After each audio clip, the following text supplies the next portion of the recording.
Alright guys, so welcome back to our channel. So nandito na naman tayo, no? Para i-continue natin yung mga naiwan natin doon sa last videos natin regarding dito sa ating Lightning Controller 1024 para sa ating chase. At ang pag-uusapan natin is kung paano natin ilalagyan ng time. 'Di ba? Dito pa yung pagkain ni Baxter, oh. So, paano natin lalagyan ng time? Ito, yung time, ang ating mga chase. Ang mga scene na nasa loob ng chase na ginawa natin. Okay? So, umpisahan na natin.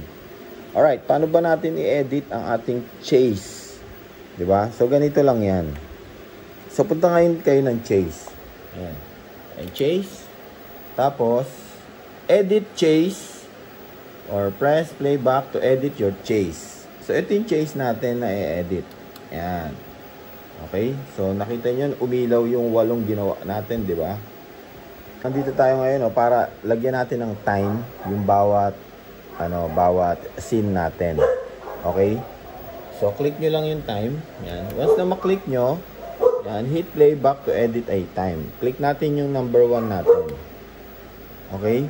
So, nandito, no, meron tayong mga save as simple. Maxi!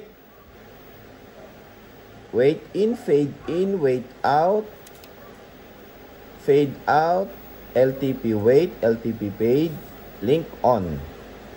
Okay? So, yan yung ano natin sa loob ng time. So, ang gagawin lang natin is yung fade in natin, parang kung paano mag-fade in yung ano natin, yung tawag dito, yung scene natin na to. So, i-fade in natin siya into, yan, click nyo lang to, katapat niya, fade in natin siya into, ay, ito pala, will be. Fade in natin siya into 0.2 seconds. Maxi! So, yung wait out natin, gawin natin, ibig sabihin ng wait out, paano siya hanggang anong oras siya mag-out. Parang gano'n. Sa tagal niyang gano'n, paano siya mag-out. Diba?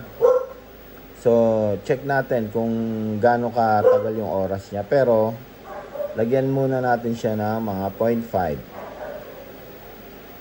Yan. Check naman natin dito. Yung fade out naman, ibig sabihin, kung yung oras na, halimbawa, yung sa ilaw niya, i-fade niya yung scene na ginawa natin into ilang seconds ang gusto natin. Pwede natin gawing up to 5 seconds. Mag-fade siya into 5 seconds para matapos yung scene na yon. Eh gusto natin medyo mabilis dito sa part na to. Sa number 1 scene natin. So lagyan lang natin ng 0.5. Yan, 0.5. After nyan, enter nyo lang. Enter, enter. So, okay na. Na-edit na natin yung ano natin, yung scene number 1. So, yung scene number 2 naman gawin natin. Maxi! Yan, click lang natin to. Gawin uli natin yun. Fade in natin, 0.5. 0.2. 0.2. Ito, gawin natin 0.5. Ay, ilan ba to? 0.5 ba to? Oh, 0.5 nga ata kanina to. And then, itong fade out natin, 0.5 din. Yan. Okay, enter, enter. So, may time na yung, ano natin, itong, pangalan to, yung dalawang scene natin. So, time uli. Punta tayo dito sa pangatlo. Gawin uli natin yon. Ay, sorry. 0.2, 0.5, and then 0.5. Yan. Okay. Enter. Okay. So, nakasave na siya.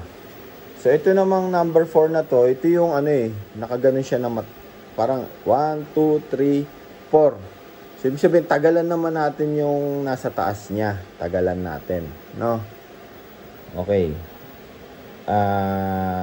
Time. Punta tayo time. Edit natin tong number 4. Yan. Tapos ito, ay mali. Ito, gawin nating 0.2. So yung paghihintay niya, gawin nating 3 seconds. Yan, 3. Tapos etong fade out niya, gawin nating 0.5. Yan. Enter. Okay? So, nung 1, 2, 3, 4. So, matagal sila nakapaibabaw. Tapos, pabalik natin. Tagal naman. Ay, mabilis. So, ito, edit natin. Number 5. Time.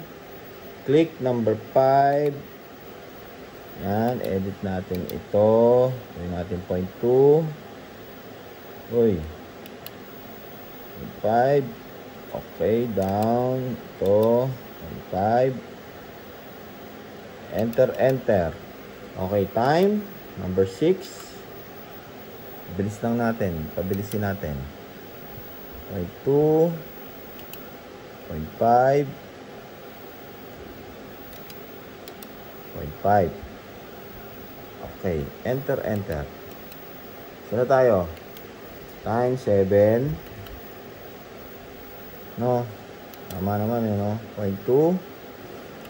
0.5. 0.5. 0.5. Yan. Enter. So okay. Nandito tayo sa 8. Yan. So, ito. Gawin natin 0.2.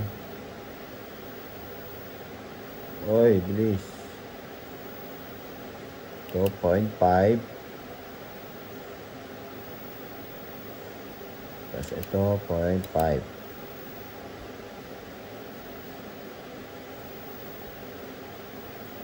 Yan, okay. Enter. So, okay na yung ano natin, no? Yung pinaka ano pangalan nito?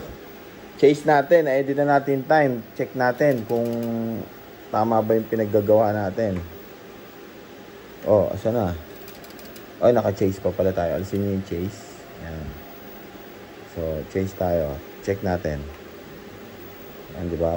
Pak. Baba. 3 segundo. Baba. Pak. Op. Yun, oh. Naghintay ng 3 segundo bago bumaba. Yan.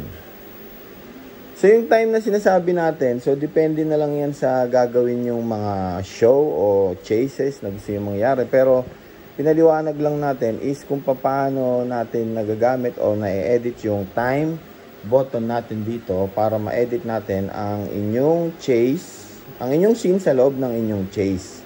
Yan. Actually, dito sa ano natin, dito sa LCD natin, no, pwede nyo siyang pabilisin, eh.